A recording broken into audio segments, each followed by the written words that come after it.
It is deadline day, and the Astros have won the day. Jason Bristol, Jeremy Booth, our KHO 11 baseball analyst, former Major League Major League scout, wannabe executive. Actually, you're a baseball executive right now. What am I saying? A little bit of both. A little bit of both. Yeah. All right, Jeremy, the big news is Carlos Correa is coming to Houston.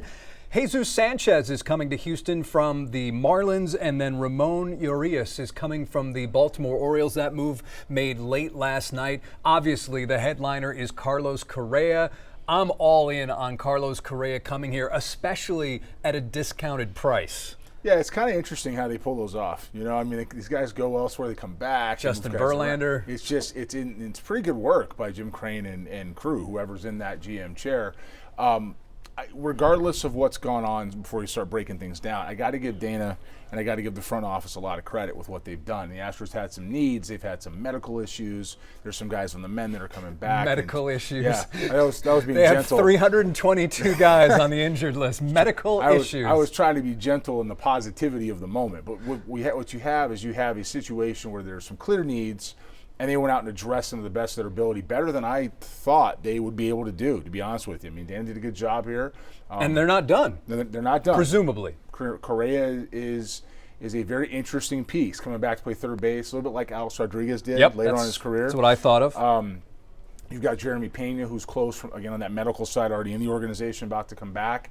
You're going to have some help, some depth now in the lineup. You've got some outfield help, and you've got a little more timetable. So the Astros, by making these moves today, seem to have won the trade deadline for me across the league as of right now. As of right now, and we will talk about that because there's at least one other team in the American League West which has pushed all of its chips in the middle of the table, and we know that they reside in the Pacific Northwest. We are taking your questions. We are on Facebook as well as YouTube, but right now I have our Facebook page pulled up, and we are getting lots of questions. We will answer those questions. The first one is from Gabriel, says, who did we give up? And that is another part of this equation. Right now, there isn't a lot out there, but what are you hearing?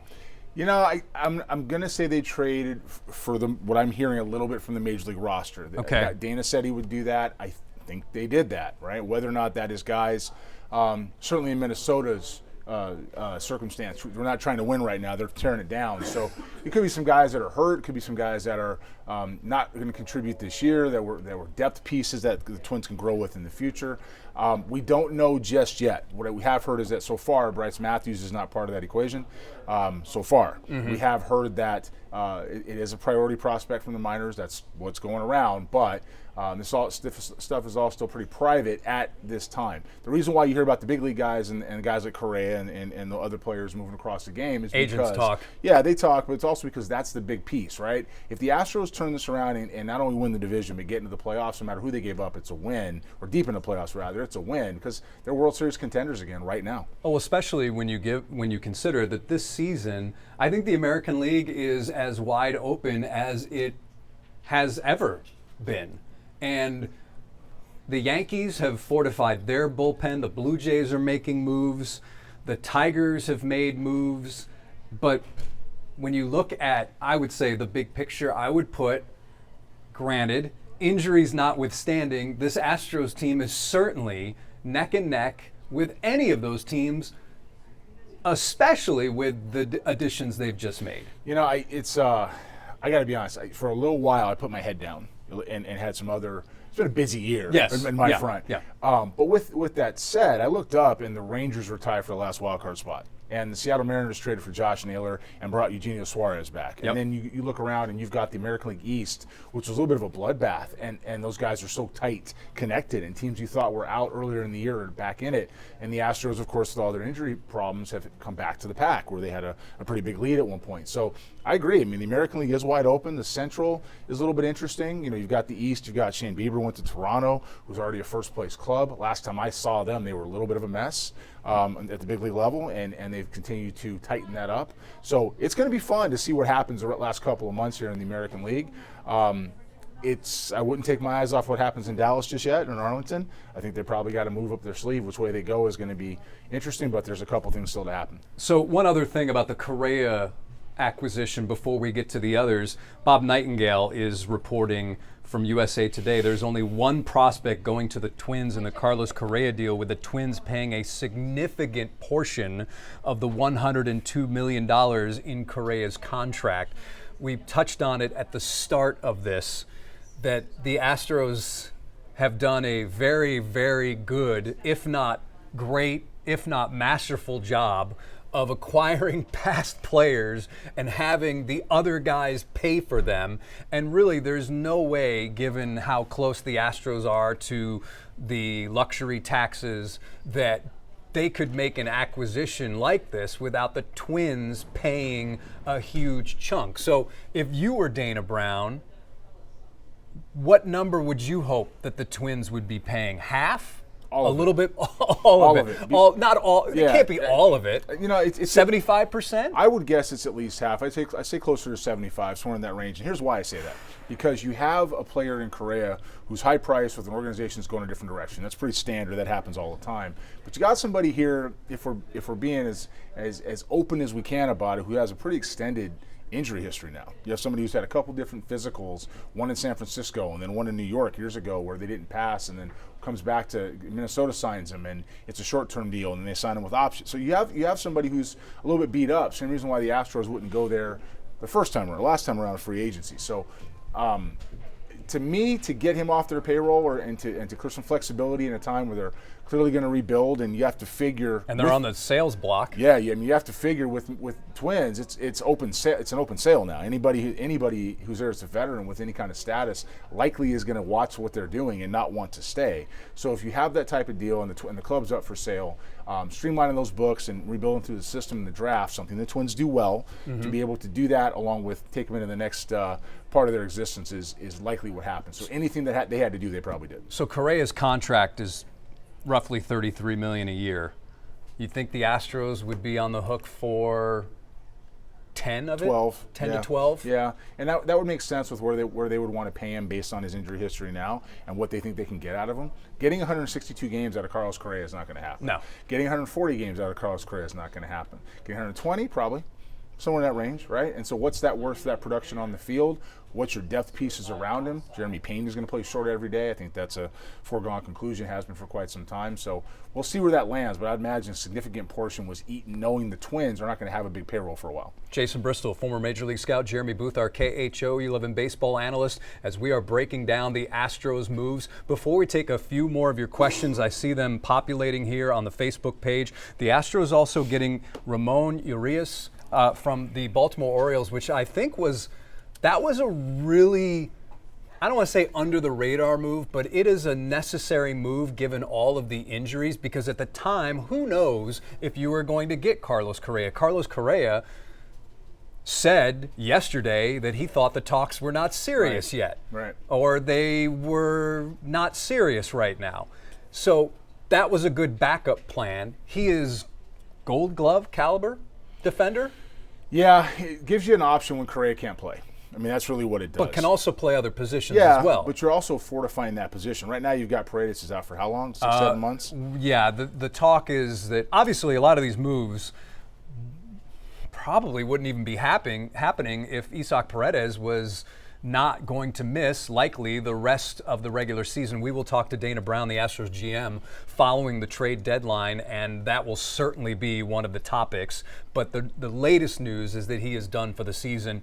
Now, what all of this means for 2026, well, that's we'll get into that maybe 10 to 15 minutes from now. Yeah, again, if you're looking at what Dana did and what the front office had to do, you acquire somebody to make sure you have somebody to play there. Yep. And then what happens is once the Twins realize that you're not necessarily as hungry as you were for a trade like that, all of a sudden some things start to loosen up, and next thing you know, you have Carlos Correa back in Houston now. Because Carlos Correa also was a part of this equation. Yeah. He had a no-trade clause, so he could control wherever he wanted. So the Twins were kind of between that rock and hard place situation. Yeah, that and with that, the ability to spell Correa with the injuries that he's had, right? You have to have somebody. You have to rely on Jeremy Pena being on the field. You have to remember the guys that are still on the roster as of today, as this moment, and you have to go ahead and make sure that Correa doesn't have to run out there every day. To get the best thing best performance out of Carlos Correa, you have to give him some breaks defensively. Whether or not he doesn't play, whether or not he's a DH, whether or not what they do with Alvarez, I don't know. They'll figure that part out with these problems, which are good problems to have. But having depth is something the Astros have lacked, and getting as many pieces as they can right now gives them the best chance to perform through the postseason. Plus at a reduced price as well. As for the left-handed bat that Dana Brown has for months been talking about that the Astros need, the player coming in is Jesus Sanchez, outfielder from the Marlins, left-handed hitter. The numbers, I don't know. Is he better than Taylor Trammell? I don't know. Probably a little bit. But he's also, this year, hitting a little bit better than his career numbers. His average is 243, 13 homers, 70 runs driven in. This year he's at 256, 10 homers, 36 runs driven in. Ryan Gusto is going back to the Marlins, as well as Class A infielder Chase Jaworski, who is one of the younger players in the league he's in typically, and then another minor leaguer. Jesus Sanchez, a situation where we just needed a left-handed bat, and this is the best we could get given what we have to give? Let's look at it this way. Let's look at more depth pieces until other guys return, right? If Dana truly believes his medical staff, something that is a risk, to put it mildly. If he truly, in your opinion. Okay, my opinion. If he believes his medical staff, then he's got to believe they're close to getting guys back, which means you need help. You need people to play a couple days a week. You need guys to plug in that'll give you some damage. You can hide in the lineup a little bit. And Sanchez fits that. Do I think Sanchez plays every day in a healthy lineup? Probably not. Do I think not in Houston. Do I think he plays 3 days a week? Yes. Do I think he's can play every day if he has to for a short period of time? Also yes. And do I think that Dana traded for the big league roster as well as prospects that may or may not have been in the long-term plan, certainly in A-ball? Also yes. Still working the social media posts here, looking to see not just what the Astros are doing, but also the other teams in the American League West, because despite the Astros' lead in this division, it is still, I don't want to say up for grabs, but it is up for grabs. Yeah. There is not a lot of space between the Astros and the Rangers and the Mariners. Couple of questions here. Trey says, do you think Carlos would help the Astros go far to the World Series? I think Carlos with the supporting cast around him is a big deal. Again, we're talking about somebody not playing every day or coming in to play every day, but may or may not. The injury at any given time, Carlos can be down for the rest of the year, And so my answer is yes, which is why you acquire him, and also you have some support in case that's not all where it's at.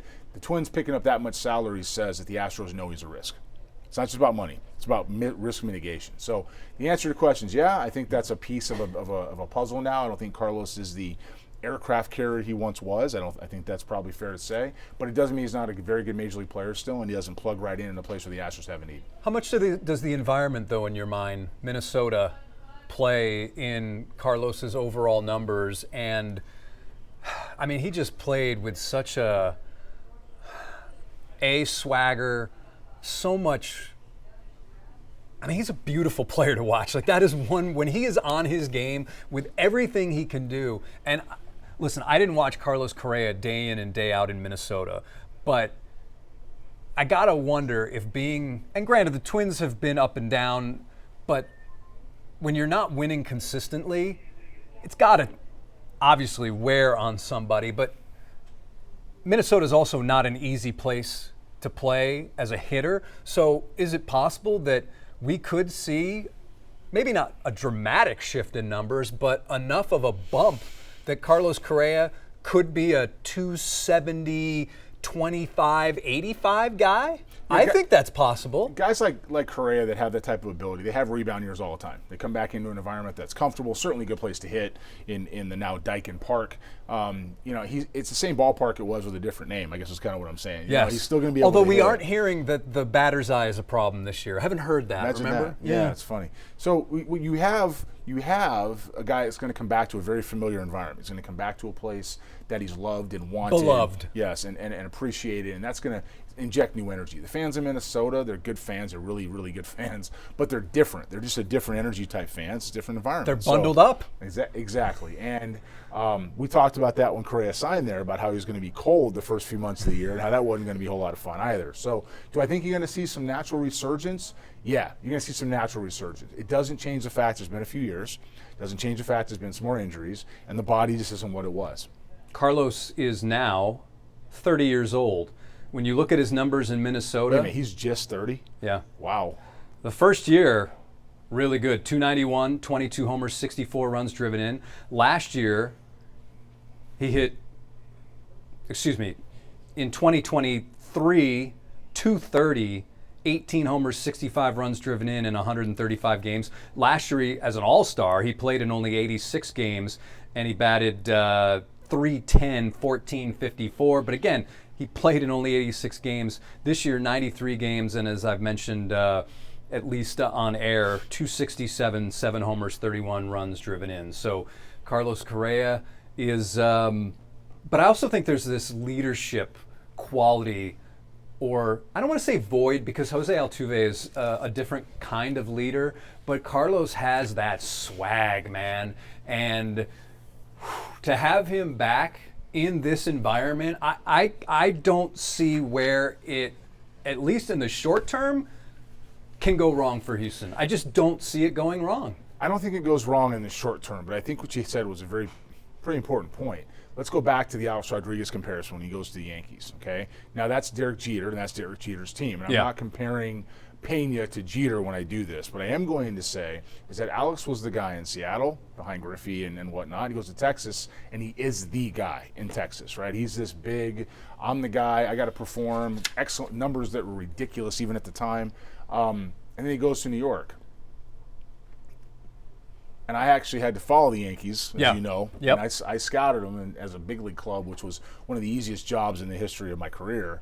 Was to follow the New York Yankees in the 2010 era. But what I can say is Alex was not the same fit there, because when he joined a team that had an established leader already and had moved mentally at least away from where his comfort zone was in Texas, there was some pushback. There was like, hey man, you're part of the crowd now. And while this is still a team that drafted him, this is still a team he spent the vast majority of his career with. It's still where he lives. There's a lot of factors as to why this is a little bit different. It's still not his team anymore. It's had to become somebody else's club. Bregman's not here. It's not Bregman's team anymore. You've had to have other people step up. Tucker's not here. Not here. You've had to have other people step up and fill these voids that they left when they departed other places, because the team has to move on. So we don't know how the dynamic's going to be with Altuve. We might assume. We don't know. We don't know how the dynamic's going to be with Pena. Pena was behind him entirely when Correa left, and now Pena has established himself 4 years later as one of the better players in the league, right? So certainly hitting in the top of the order, one of the better players in the league. So when you have this, and it's just two examples, it's a different club. Yep. And I'm not saying he doesn't fit. I think he does. But I think he has to realize that when he comes back home and he gets the loud 9-minute standing ovation he's going to get from this fan base that is so excited, and rightfully so, to have him around, I think you're going to end up in a situation, though, where he has to realize that there's a different club, and he's going to have to fit as opposed to being the guy. Very interesting. I heard one national analyst, well, Jeremy Pena is probably, well, what about me? And blah, blah. I could not believe that. Jeremy Pena, the fact that Carlos Correa is now going to play third, that just shows you shortstop is Jeremy Pena's. There is no ifs, ands, or buts about it. But it's also interesting, when the Astros did not have a third baseman prior to this season, and we're still talking about, well, maybe Alex Bregman's going to come back. Do you remember a name on our show, Extra Bases, that popped up? Someone brought it up and said, hey, this might be a good fit. I do remember that name. And it was? Carlos Correa. Carlos Correa. It didn't, and at the time I also said, because you probably would think that the Twins would eat a lot of that contract. Yeah, it's funny. It's oddly prescient, some of the things that happen on that Extra Bases podcast. But the reality is that yes, this was a move you talked about. It would be a good fit, and you kind of. And it's all about timing too. It is. They weren't going to take Tucker back for this. So Twins are again up for sale, but. And plus, at the beginning of the year, Minnesota thinks, okay, we're going to be in contention. We're going to be a contender. Yeah, Minnesota needs to check their medical staff too while we're at it. But look, this is a good move. These are moves that Dana made. They're very, very good moves for the club. They're good moves for the city. It to me positions them as the front runner for the AL West, provided that the pitching begins to come back and Alvarez is somewhere close in this year to showing up. Right. We have to deal with the information that we're given. Seems like Spencer Arrighetti and Javier are getting closer, and that's a big help. I do think that the Astros, at least publicly saying, oh, we're going to get these guys back, there is no guarantee that the Christian Javier that Houston fans are used to will be the Christian Javier who returns, or the Luis Garcia. Yeah. And even to some extent, Yordan Alvarez, especially hitters, it's going to take him some time to get going. He's the one I'm most confident about returning to his regular form. Alvarez? Yeah, Alvarez. But these pitchers, Garcia, Javier, I think it's. I don't want to say they shouldn't be thinking that way, but I do think they have to be very cautious to think that guys like, especially Javier and Garcia, when they come back, that they are going to be, all right, plug and play. Because they're coming off major surgery and, you could argue, taking a little longer than perhaps the prescribed amount of recovery. Well, it would make sense they do that because, again, I'm not trying to be cute when I say this, but the Astros medical staff has not earned any benefit of the doubt. And the longer these guys take to recover, I'm better with that because I'm thinking when they show back up, they're not going to go right away and back on the IL, right? So I'm okay with that. It doesn't help when the games are turning and losses are mounting up and the club can't get through tough patches. But I'd rather have these guys come back if I'm the Astros and stay than rush back and not be here. So it's going to be interesting with reinforcements. Dana must be really confident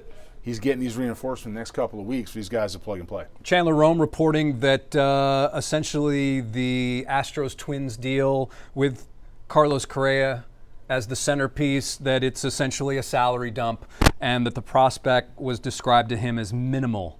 Again, it's a salary dump. However, the Texas Rangers have made a deal, and it's a guy that we have video of. The Rangers are getting a starting pitcher, Merrill Kelly, from the Diamondbacks. So, again, here's a situation where it's an arms race, and the Rangers, their starting pitching has been really, really good of late. The bullpen has been a bit shaky, but to add a guy like Merrill Kelly, hey, Rangers are saying, don't forget about us either. Yeah, I'm okay with that. I'm okay with that because of the timing. It's I don't know if 3 teams from the West get in. I think 2 might. Yeah. But I'm okay. But they're so close together, especially the Mariners and Rangers. Yeah, I think the Astros have separated themselves. Okay. So I think you're talking about wild card 1 or wild card 2 or however the league itself shakes out. I'm okay with that. I think that because you got to beat up on each other. The Astros have the weakest schedule, still the rest of the way of anybody in the division. So if the Rangers are loading up on arms and the Mariners are loading up on bats and guys are fortifying at the top and the Angels aren't sure and the A's are the A's, I mean, if you have all these things that are going on, you're going to have some fun last couple months. I'm okay with that. Minor deal involving the son of a Hall of Famer. The Padres have acquired Will Wagner, former Astro, for catcher Brandon Valenzuela. So the Blue Jays are getting catcher Brandon Valenzuela. The Padres are getting Will Wagner. I got nothing. Yeah. Will's a great guy and big leaguer. Good for him. It seems like it was more of a move. It's a depth piece, which is, you're going to need depth pieces because you just never know. This is the same guy that we were upset about as a city moving, right, to the Blue Jays? Yeah. Huh. Remember, everyone was up in arms. Well, not everyone. Most people. I know two people, Yeah, at me least right here, were saying, A couple guys. it's okay. It's all right. Joey Loperfido, Jake Bloss, Will Wagner. You'll be fine. You'll be fine. And look what Yusei Kikuchi did. Was he good? He was, Was he okay this year? Okay. well, that season. This year, Yeah. that's not the Was he an Astros. all-star this year? I don't think he was. I think he was an all-star. Was he? I think he was an all-star. Okay. I don't think he was. But at the time, that's a heck of a trade.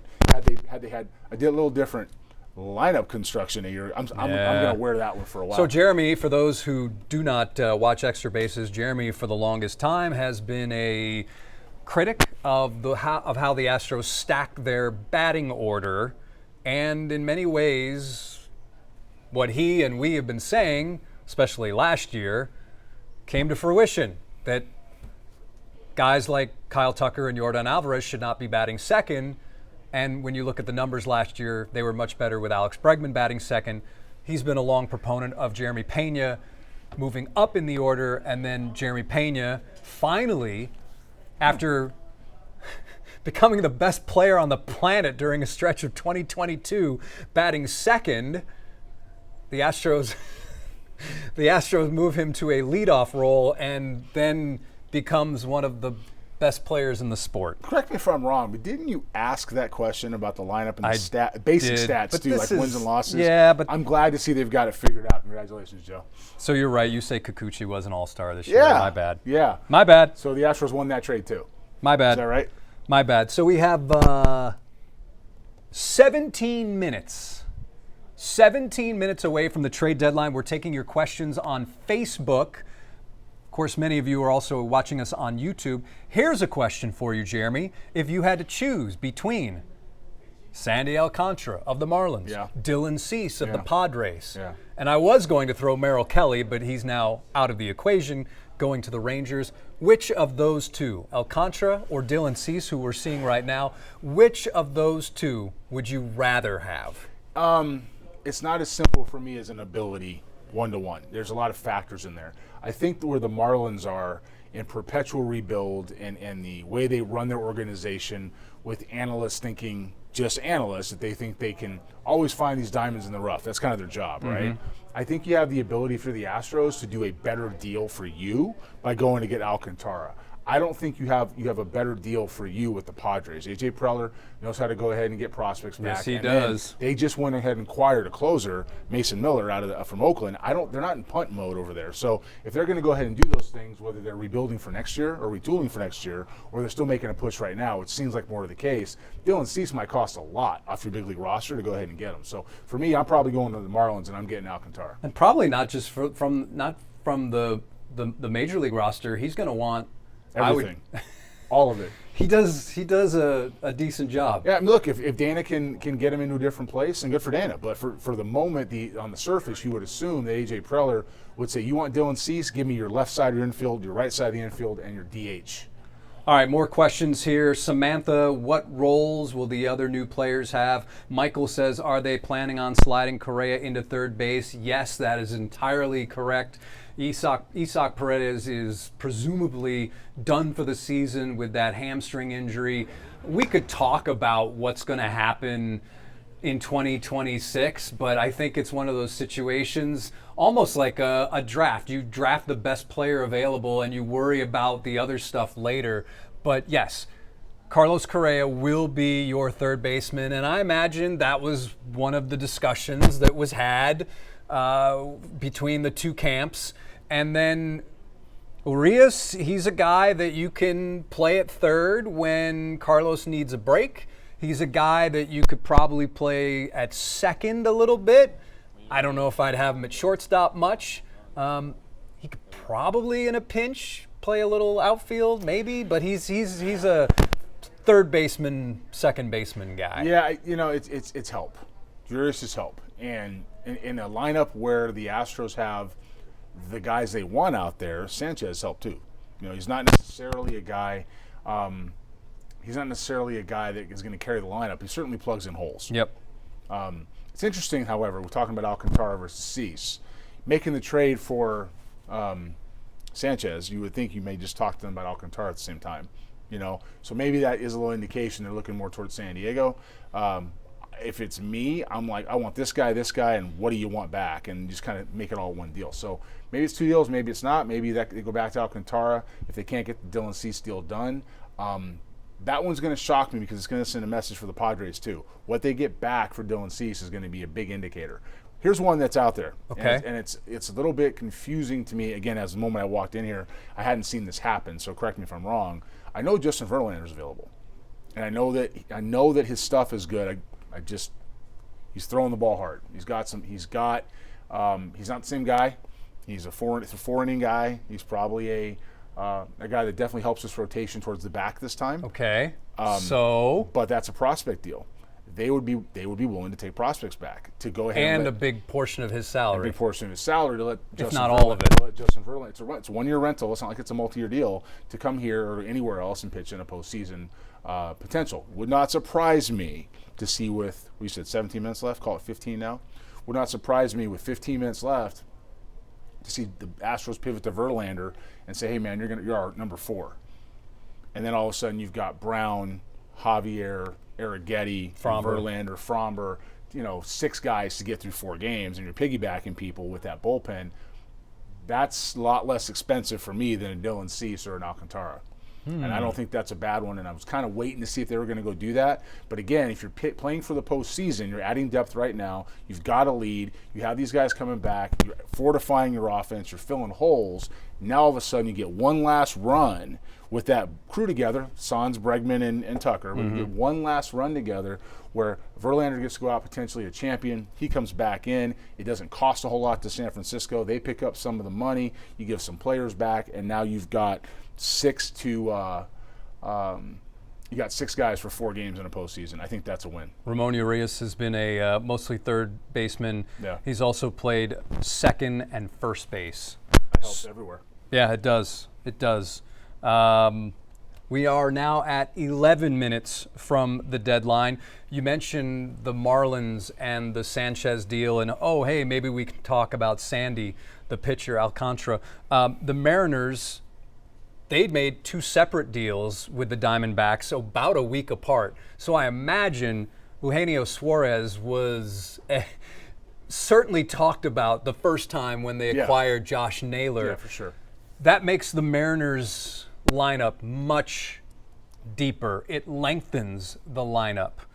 How scared, if you're an Astros front office person, which I almost made you an executive at the start of this. Well, I am. You are, just not for a major league team. You're your own executive. That's right.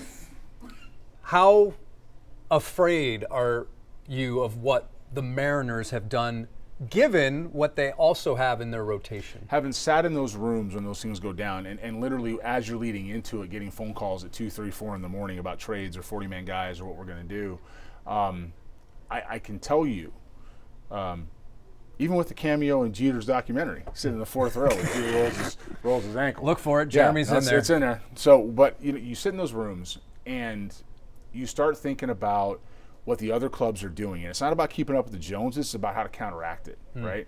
Here the issue was finding positional help, real specific positional help. In Seattle, the pitching staff has been what it's been. And you've got Cal Raleigh, you've got some other young bats in that lineup, but you have some holes too. And getting Suarez and Naylor in there in a park that plays really well for left-hand hitters, first of all, and a guy in Suarez who's familiar with the Pacific Northwest, those are big wins. That said, they still have to go play on the road too, and you have to be able to pitch to them, and pitching will always be good hitting. So if I feel like I've got some good pitching coming back from the Astros, I got my guys, and I can go add that one more arm, and I'm going to say it again, the more I've talked about it here, I'm thinking Verlander in a short window. If I'm able to do that and I've got the offensive reinforcements, I'm not worried about it. All right, there is one player who I've been seeing here on my screen that we've been talking about, Sandy Alcantara. It appears the Marlins will not be trading him. That is the report from Craig Mish of the Miami Herald, that he will stay in Miami's rotation. An off-season trade or a deal next summer remains a possibility, but according to this report, he is not on the table right now for the Miami Marlins, or maybe it's just a situation where somebody has to sweeten the pot a little bit. Yeah, not to give away the secrets a little bit, but you kind of leak stuff like that when you want to make sure that everybody's going to see it. You know, if you know people are watching your player, yeah, we're good. We're going to hold on to him. You know, we don't want to do anything with it. We're gonna keep right here. Hey, how much for this? It's sold. I mean, you know, it's just one of those deals. You don't do anything where you're tipping your hand. And so to put that out there now with 8 minutes left, when deals can come together in 30 seconds, it doesn't mean it's false. Probably it's likely, but it's still open. Padres are acquiring Nestor Cortez from the Brewers. There you go. So there's an arm to add. There you go. That doesn't sound like selling to me. No. That's why I'm saying Justin Verlander. It sounds like rearranging. That's exactly what it sounds like. You've got a very, very nice and expensive living room. That's right. But, you know, this chair, you've had it for a couple of years, and it just doesn't go with maybe the decor that we want to bring in. Yeah, you got to change up the wallpaper. Change up the wallpaper. Yeah. And that's what the Padres are doing because they are still obviously in the thick of things for the wild card in the National League. Yeah, I don't see the Padres as punting here. Preller has to win too. You know, you can't continue to rebuild. And same with the Mariners. Yeah, they gotta win that's too. why Jerry DiPoto has really pushed everything in my mind, because there's been a lot of disappointing finishes, discontent out there in terms of. Has Seattle had a couple of those? Yeah, I didn't know that.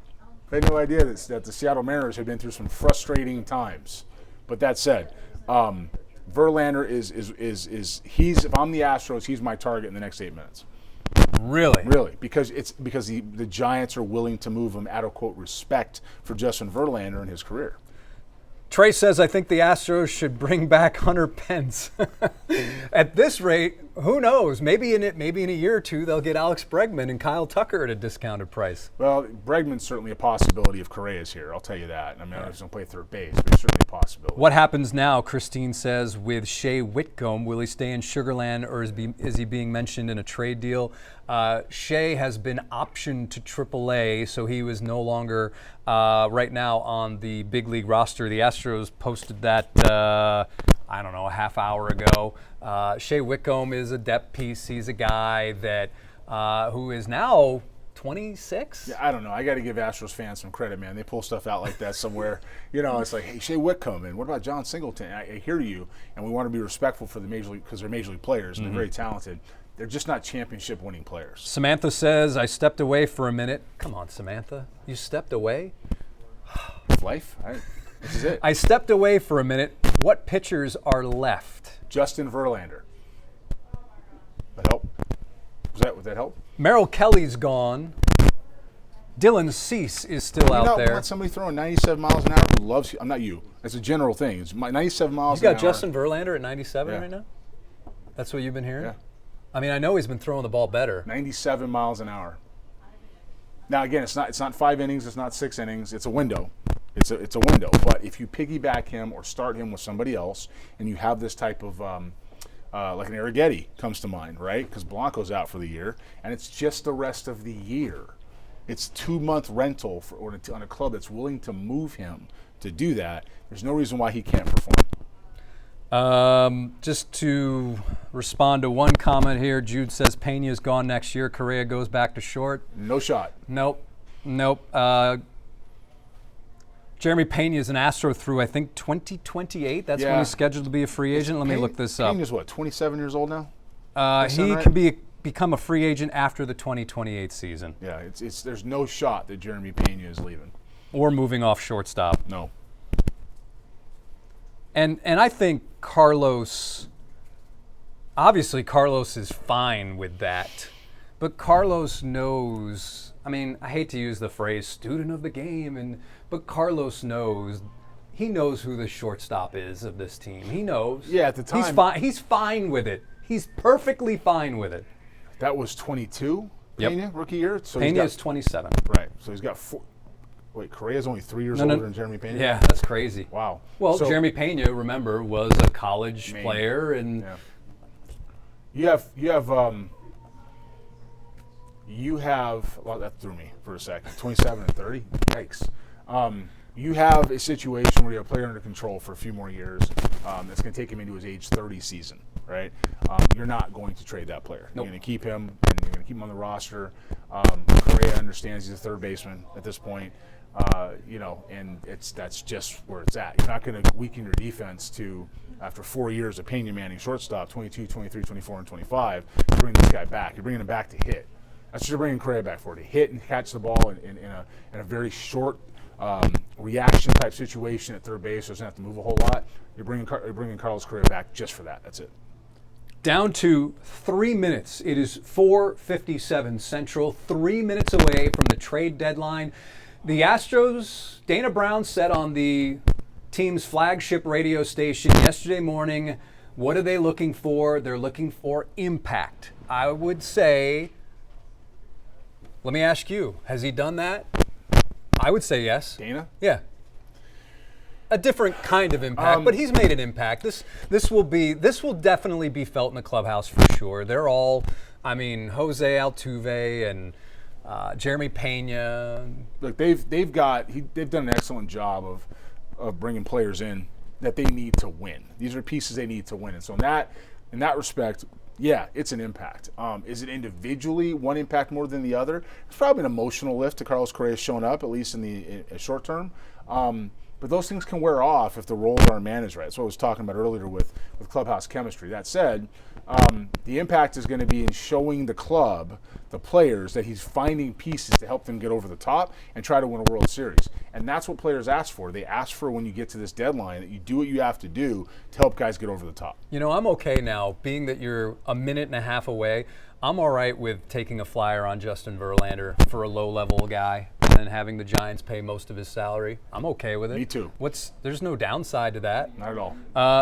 Phil Maton, former Astros reliever, he is going to the Texas Rangers. So Phil Maton is going from St. Louis to the watch Rangers. Dallas. Didn't I say that? I said watch Dallas. Watch those guys in Arlington. That's two arms. Merrill Kelly and Phil Maton. Well, there's another one right there, right? Oh, yeah, that's three arms. Yeah. So they're not messing around up there either. They're making some deals and making some moves. Man, the American League West is going to be fun down the stretch. Sure is. Fun down the stretch. And think of what that first game at Daikin Park is going to be like, as we are now less than a minute, as I'm looking at the big clock there. Now we're counting down to 30 seconds remaining in the 2025 Major League Baseball. What do we got here? Correa has a message to Astros fans. I'm coming home, and there's only one goal in mind, and that's to win championships. That is via Brian McTaggart from MLB.com. That makes sense. That's what Carlos Correa is. He's a championship player. These guys, they have their money, and that's what. Listen, I think Carlos Correa, if you gave him a truth serum, he would have said, "I never wanted to leave Houston." Right? Yep. Yeah. The economics of the game, We're done, right? budgets, things like that. We are done. So it appears Jim Bowden saying players not traded at the deadline: Joe Ryan, Gore, Cabrera, Gallen, Heaney. No Dylan Cease on that list. Nope, I'm looking at it right now. Tigers working hard for a starting pitcher, says John Heyman.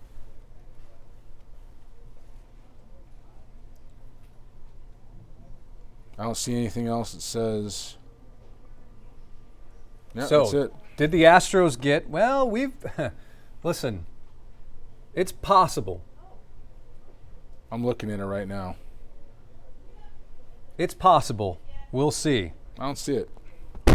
Well, if that is the case, then how do you feel? If this is what the Astros are rolling with, how do you feel that this rotation, will it be able to hold up? Well, let me go back to Jim Bowden's list. The reason why I would pay attention to Jim Bowden's list, and in this situation only, is because he and Dan have such a tight relationship. Okay. The fact that Cease wasn't on that list means it may not be dead, at least at the time that he put that out there. Yeah.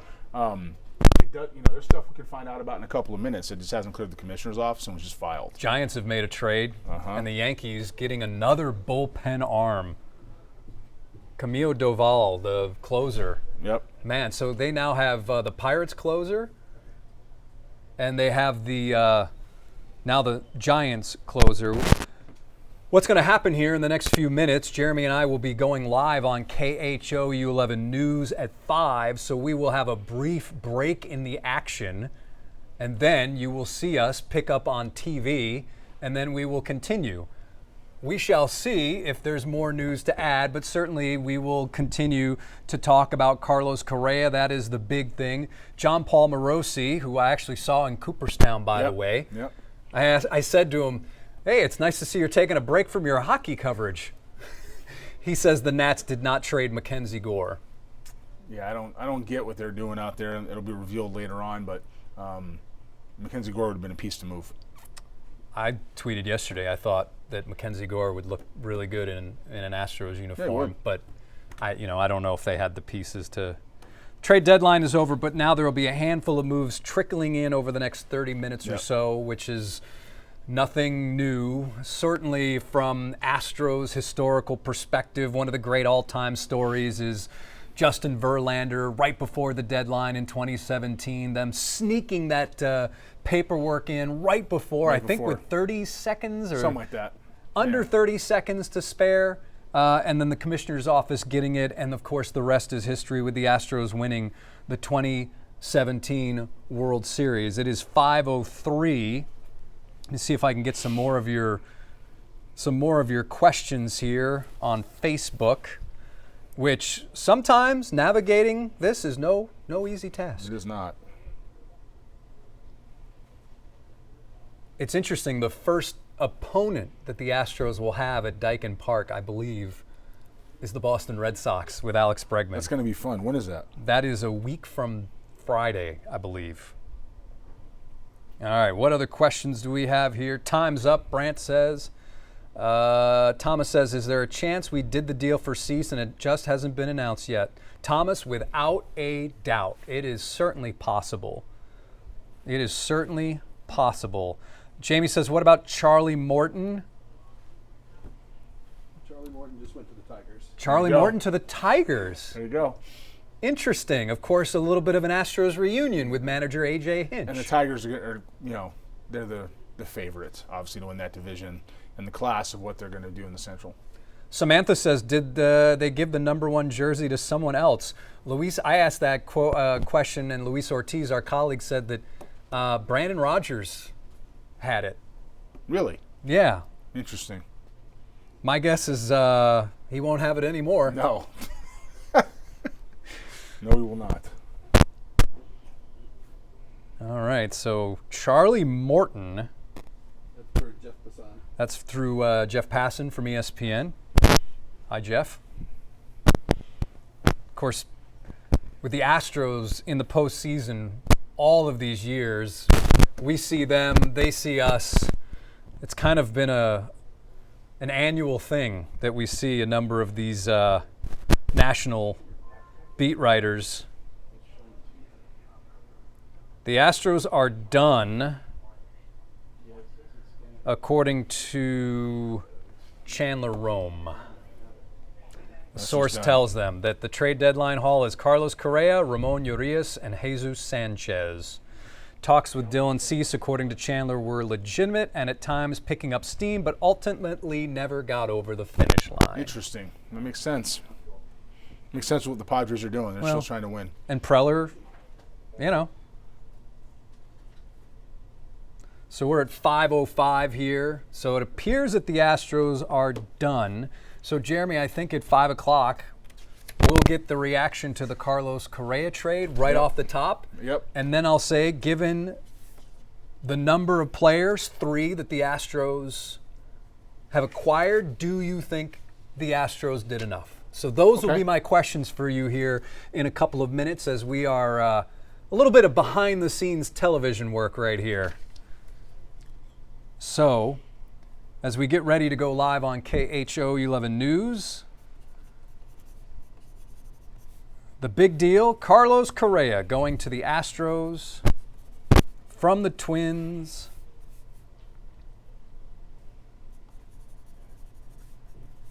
Is this the impact the front office was hoping for? And we are coming up next. We are in weather. So we will have a big smile here, and you will see us smiling as we get ready to go live on KHO 11 News at 5. So I think right here,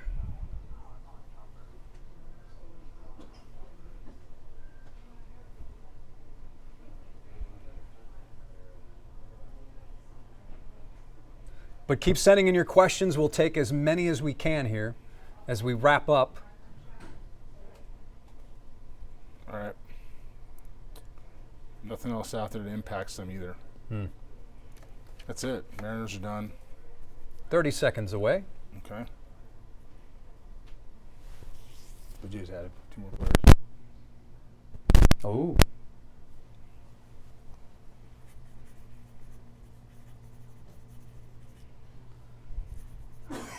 Dustin May to the Red Sox.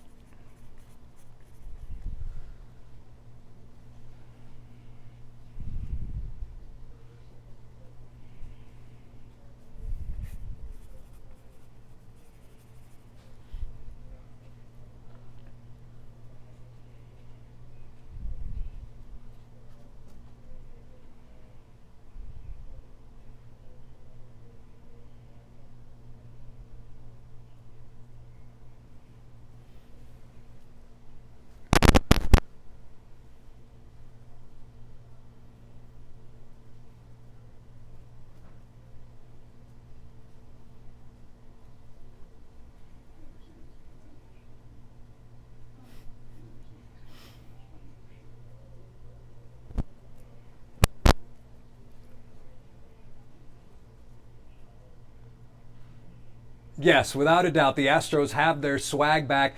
And right now, we don't know the return going back to the Twins, but the big thing is that Minnesota will be paying a lot, if not a majority of that contract. Carlos Correa makes about $33 million a year. So, Jeremy, when you look at what the Astros were able to do within this deal, Dana Brown wanted impact. Is Carlos Correa truly an impact player at this point in his career? You know, if he's healthy, he's an impact player. You got to believe the Astros felt good about the medical. You got to feel they felt good about his role in the lineup and on the club. Certainly the lift in the clubhouse. It'll be emotional as soon as he shows back up. Yeah, I think this is an impact move. I think that, along with the other pieces that Dana was able to bring in, will certainly help the club fortify their bench and their depth, as well as everyday lineup and guys when they step in need to play. This is a pretty good deadline. It's pretty good showing for the Astros front office, and obviously Jim Crane getting involved with the Minnesota Twins to make sure that salary was able to work and fit for both clubs. I'm impressed. I'm impressed a little bit with Dana and what they've done. All right, so let's talk about the rest of the pieces. Late last night, Ramon Urias, a utility infielder from the Orioles, and of course, Carlos Correa will be playing third base with Isaac Paredes, no longer, we presume, available for the rest of the season due to injury. They also picked up the left-handed bat in Jesus Sanchez. When you look at what the Astros have done, you talked about that, but also when you factor in what the rest of the division has done, was this enough to get the Astros over the hump, not acquiring a starting pitcher or a relief pitcher? Well, they fortified needs, right? And so anytime you fortify needs, you're addressing what your club has to do to get over that hump. The Seattle Mariners required 2 big bats, and they did it with guys that play well for their ballpark, and one of those players a former Mariner. With that in mind, the pitching in Seattle has been great. It's always been good. So they're in a good spot as well, and that's who you're looking at now. Also in Arlington, the Rangers addressed that, right? So the Astros had to address their needs to make sure they would be able to get over that proverbial hump, and they did just that. I believe it's going to be a dogfight in the American League West. So that's the story here from the newsroom. Jason Bristol and Jeremy Booth, back to you.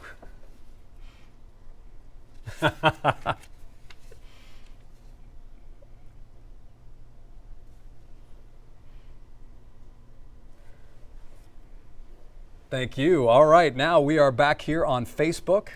So the Astros, it's done. It's done. Let's see what other questions have been coming in. Spencer Arrighetti will be making a rehab start tonight in Sugarland. Christian Javier pitched last night. Christian Javier, I think he had 4 walks and allowed 3 runs in 3 innings. Not great, but certainly from when you look at a progression standpoint, how he feels today, I imagine will be a big deal. Are you more concerned about how he feels the day after, the numbers, or just everything? The numbers don't bother me because he's working his way back, right? He's going to have good starts, going to have not so good starts. You're trying to get your feel, get your delivery, your timing, your execution, pitch efficiency, all kinds of different things you're working on as a pitcher that go far deeper in the stat line in AAA, certainly for a guy like Christian Javier. With that in mind, the velocity needs to have maintained. The arm soreness today is definitely a factor. Was he able to make his start with any issues leading into that start? And I say that because the Astros medical staff, who I'm going to just talk about again, the Astros medical staff, they say the guy's out for 6 months. It could be as much as 18. You don't know. So you have to really go by what the player is telling you and how he's responding. All right, still trying to pull this up here to see if there's any final questions before we wrap this up. Joy says, I love the Astros. I hope everything goes well. Samantha says, how long will we keep Carlos Correa? I think he's got 3 years left, including this. Yeah, he's not going anywhere. He's here for a little bit.